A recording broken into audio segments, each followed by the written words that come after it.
Bonjour les amis, bonjour. Je voudrais répondre à une question qu'on m'a posée sur la chaîne YouTube. Quelqu'un pose une question à propos de la méthode de la vision sans tête, qui est une voie directe.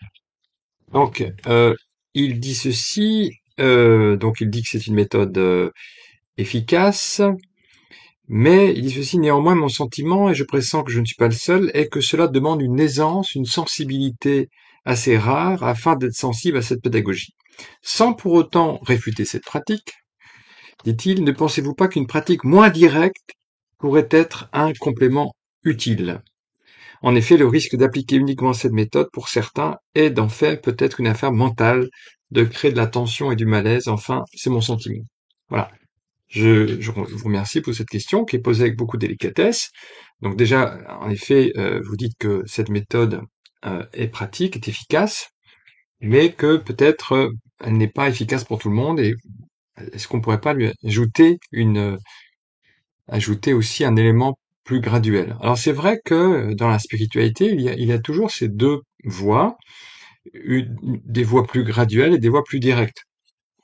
Les voies graduelles, euh, les voies graduelles se proposent de nous amener vers l'éveil petit à petit, en dévoilant un à un les obstacles qui nous en éloignent. Donc, il s'agit d'aller vers l'éveil petit à petit, d'enlever les voiles les uns après les autres, pour enfin arriver à cette reconnaissance de l'éveil. Tandis que dans les voies directes, et la vision sans tête est une voie directe, eh bien, on nous dit qu'il n'y a pas de voile qui masque notre vraie nature, il n'y a pas de voile qui masque le soi. Le seul voile, c'est de croire qu'il y en a. En fait, c'est immédiatement accessible, c'est tout à fait évident, c'est clair comme le soleil en plein jour sans nuages. C'est absolument évident. Donc, dans cette voie directe, à la rigueur, dans une voie directe, il y a presque pas de voie, puisque on nous dit que nous y sommes déjà. Simplement, il faut le voir. Voilà. Donc la vision sans tête est une voie directe, puisqu'elle nous dit ici maintenant que nous pouvons voir ce à partir de quoi on regarde, nous pouvons voir le soi, si vous voulez, ou prendre conscience du soi. C'est très simple, en effet. Donc c'est constater qu'au-dessus de vos épaules, en ce moment, il n'y a rien. Il n'y a pas votre tête, vous ne voyez pas votre tête. Mais à la place, vous voyez cet écran, vous voyez le monde. Et si vous bougez comme ça, ben, vous voyez que le monde apparaît dans cet espace que vous êtes, en fait. Voilà. Alors, pour les voies plus graduelles, il y en a beaucoup. Moi, j'ai pratiqué le zen, par exemple. Le zen Soto, il me semble, hein, c'est une approche graduelle. On s'assoit et on nous dit que petit à petit, automatiquement, eh bien, on va aller vers l'état de Bouddha. Une voie plus graduelle, ce serait le yoga aussi. On va, voilà, peu à peu, par un travail sur le corps, par un travail sur les énergies, eh bien, libérer les blocages et découvrir le soi. Alors moi, je voudrais dire que ces deux voies, en fait, sont complémentaires déjà, parce que c'est très rare que sans avoir jamais entendu de spiritualité, on arrive directement sur une voie, justement, directe. C'est rare qu'on tombe tout de suite, sans avoir jamais étudié de spiritualité, c'est rare qu'on tombe tout de suite sur Douglas Harding ou une voie non duelle. En général, on commence, voilà, peu à peu à se poser des questions, à s'intéresser à des livres, à essayer de comprendre ces livres, on regarde des vidéos, on va faire un peu de yoga, on va faire un peu de méditation, voilà, tout ça, ça prend du temps, donc on progresse ainsi peu à peu, et puis peut-être qu'à un moment donné, on tombe sur une voie directe qui nous dit, mais en fait, pas besoin de faire tous ces efforts, puisque ce que vous êtes est déjà là en plein jour. Donc c'est pas comment dirais-je, contraire. Voie directe et voie graduelle c'est complémentaires. Moi-même, je me souviens, moi j'ai beaucoup pratiqué le zen en fait, hein, pendant un temps dans ma vie. Je me souviens qu'à un moment donné, à peu près un an avant de rencontrer Douglas, j'ai vu son livre dans une librairie. Je me souviens très bien, j'étais à la librairie Gilbert Joseph, boulevard Saint-Michel. Je prends son livre, donc c'était le livre Vivre sans tête, je regarde le titre, j'ouvre un petit peu, je dis qu'est-ce que c'est que ce truc-là? Et je l'ai replacé. Bon. Donc ça veut dire que j'étais manifestement pas prêt pour ce message. Voilà, c'est ça en fait le truc, c'est que c'est être prêt ou pas. Est-ce qu'on est prêt pour cette découverte ou pas? En tout cas, chez Douglas, dans les ateliers de Douglas Harding, il y avait aucune pratique graduelle à côté de la voie directe, à côté de ces exercices qu'il proposait. Jamais il demandait aux gens, bon, est-ce que vous avez fait une pratique graduelle avant? Ah bah si c'est pas le cas, allez-y, puis revenez après. Non, il proposait ces expériences à tout le monde, en fait. Alors évidemment, voilà, on peut dire qu'il y a trois types de personnes. Il y a ceux, voilà, qui font un exercice et puis leur vie en est profondément transformée, donc ils s'éveillent à la vraie nature, c'est quelque chose de vraiment profondément définitif. Il y a ceux qui trouvent ça intéressant, ouais, c'est marrant ce vide, ouais, tiens, ouais, un vide ici, ouais, tiens. Mais bon, ça va pas transformer leur vie. C'est comme une graine qui est plantée, qui est semée, mais ils vont peut-être faire autre chose, s'il y a encore d'autres voies, et peut-être y revenir. Puis il y a ceux, troisième type de personnes, qui disent, ça n'a pas de sens du tout, c'est n'importe quoi, et bon, et qui vont faire autre chose. Donc oui, je suis d'accord, il faut être prêt. Alors vous avez dit, ça demande une certaine sensibilité, ouverture. Oui, sans doute. Vous avez dit, ça demande une certaine sensibilité, rare. Non, pas rare. C'est pas une sensibilité rare. Ça demande juste d'être curieux, d'être naïf, d'être ouvert. En fait, c'est extrêmement simple, cette voie directe de Douglas Harding.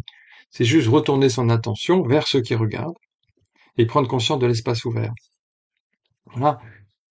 Euh, donc c'est une voie directe, c'est très bien que ce soit une voie directe. Alors, c'est vrai que, bon, il y a des gens qui sont pas tout de suite attirés par cette voie, peut-être parce qu'ils sont pas prêts, peut-être que c'est pas leur voie, c'est très bien aussi, hein, parce que de toute façon, on est tous différents, donc c'est pour ça qu'il y a toutes ces voies qui existent.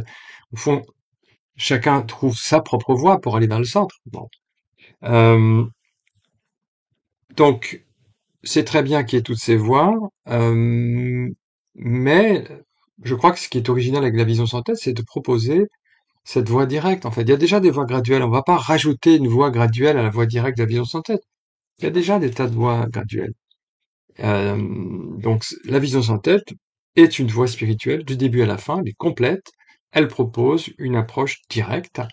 Et alors voilà, il y a des gens pour qui ça parle, d'autres pour qui ça parle moins. C'est comme ça. Et, euh, et oui, comme je disais, des voies graduelles, il y en a plein. La méditation pleine conscience, hein. De toute façon, cette vision sans tête, si vous voulez, elle n'est pas exclusive. On peut tout à fait pratiquer la vision sans tête et puis continuer de faire ou faire autre chose. On peut pratiquer la méditation sans tête, on peut faire du yoga sans tête, on peut faire du tai chi sans tête, on peut faire la danse des derviches sans tête. C'est exclusif avec rien en fait. Si vous avez envie, en plus de la vision sans tête, d'aller pratiquer la méditation, pourquoi pas? J'ai des amis qui pratiquent la méditation et qui suivent la vision sans tête. C'est pas du tout incompatible. J'ai des amis qui font du yoga, n'est-ce pas, Catherine? J'ai des amis qui font du yoga et qui pratiquent la vision sans tête, hein. Simplement, voilà, on fait du yoga, on fait de la méditation, on fait du zen, on fait du tai chi différemment, puisqu'on le fait à partir de cet espace ouvert. Donc, je crois qu'il est important de maintenir quelque sorte la pureté de la vision sans tête, cet aspect radical, vraiment simple, vraiment évident, euh, tel qu'elle est, quoi. Et c'est pour ça que le travail de Douglas est si important, si riche, quoi. Et puis, sur cette distinction voie graduelle, voie directe, je dirais même après l'éveil, d'une certaine façon, bon, il y a cet aspect direct à l'ouverture, là, paf, voilà, vous voyez l'espace au-dessus de vos épaules, ça c'est direct, c'est parfait, il n'y a pas d'amélioration possible, mais après, peut-être qu'on peut parler quand même d'une installation graduelle dans cette présence. Il suffit pas de voir une fois sa vraie nature pour que notre vie soit entièrement transformée. Il faut aussi apprendre à vivre le quotidien à partir de cette vraie nature, à partir de l'espace. Et là, oui, on peut parler d'une installation peut-être graduelle, progressive. Donc là, il y a la dimension temporelle qui entre en jeu. Euh, voilà, c'est une pratique, hein. Douglas disait, voilà, il y a trois éléments dans cette voie. Un, voir une fois sa vraie nature, le premier point, hein. Découvrir sa vraie nature, sinon on ne sait pas de quoi on parle. Découvrir l'espace ici. Et puis deux, donc ça c'est point un. Puis deux, eh bien, intégrer le quotidien dans cet espace, dans cette ouverture, être capable de voir sa vraie nature en marchant, en parlant, en se taisant, en étant immobile, en courant, en dansant, euh, seul, en compagnie, au travail, enfin tout le temps. C'est la dimension active là de la vision sans tête, intégrer notre vie quotidienne dans l'espace de notre vraie nature. Et puis troisième point, oui, je parlais de 3 points. Troisième point, c'est la confiance en fait. Faire confiance à cette voie, faire confiance aussi à notre vraie nature qui est là, accessible et disponible et ouverte. Vous voyez. Donc, donc c'est un paradoxe aussi. C'est à la fois, voilà, on voit ici notre vraie nature, ben, il n'y a plus de temporalité, c'est parfait, hein. On peut pas mieux voir sa vraie nature qu'on la voit maintenant. On peut pas être plus vide qu'on est vide. C'est pas possible, hein. Vide, c'est vide. J'avais un jour posé la question à Douglas Harding, d'ailleurs, quand je le connaissais, il avait déjà, je sais pas, 80 ans, et je lui avais demandé, voilà, ça fait 50 ans que tu vois ta vraie nature, est-ce qu'il y a eu une amélioration? Je me souviens très bien qu'il m'avait répondu, ben non, José, il n'y a pas eu d'amélioration, il peut pas y en avoir, parce que cette vraie nature est hors du temps. Il n'y a pas d'âge ici. Donc, il n'y a pas question de temporalité. Bon. Donc, c'est parfait, puisque c'est toujours la première fois. Mais aussi, hein, aussi, on vit pas que dans l'absolu, il y a aussi le relatif. Donc, eh bien, dans cette dimension relative, il y a peut-être en effet une dimension d'installation. Voilà, cette présence est là de plus en plus souvent, on peut dire, si vous voulez. C'est de plus en plus évident. Et puis, voilà, on est de moins en moins décentré. On oublie de moins en moins longtemps, de moins en moins souvent. Voilà. Là, donc, il y a peut-être effectivement une dimension graduelle aussi. Vous voyez? Voilà. Donc, bon, la question voie directe, voie graduelle, elle se pose avant l'éveil. Mais elle se pose aussi après l'éveil finalement, avec cette perspective à la fois c'est direct et graduel en même temps. En même temps. Voilà, en tout cas, merci pour votre question, merci pour euh, d'avoir permis de soulever ce problème, voie directe, voie graduelle. Mais encore une fois, je crois qu'il est très important de maintenir cette vision sans tête, cette voie directe dans sa pureté, sa simplicité, parce qu'elle convient quand même à pas mal de gens, de plus en plus quand même sur la planète. Après, bien sûr, vous avez raison, hein, il y a toujours des efforts de pédagogie à faire pour trouver un langage qui convienne aux gens, trouver des nouveaux outils, mais toujours avec cette perspective hyper simple, hein. Il suffit de retourner son attention 280 degrés, et là, vous y êtes déjà. À partir de quoi est-ce que vous regardez maintenant cet écran? Sinon, un grand espace transparent qu'on peut appeler le soi, qu'on peut appeler la conscience ou la vacuité.